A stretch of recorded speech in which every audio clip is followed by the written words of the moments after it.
G'day, the people of internet. Today I want to show you how to format the USB or any drive for that matter, but also if you want to use it both on Mac as well as the Windows laptops. So just press Command and space, and then write disk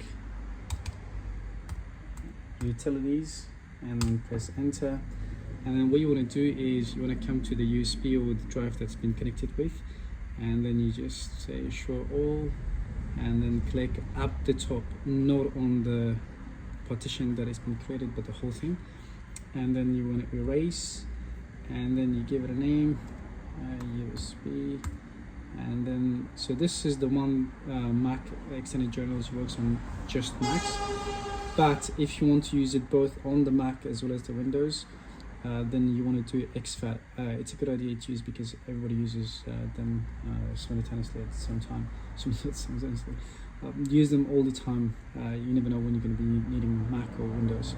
So you want to do that and press erase. Give it a few seconds, and then it comes up with done. And then once you're done, and then you open it up. Now it works both on the Windows as well as the Mac. Cheerios.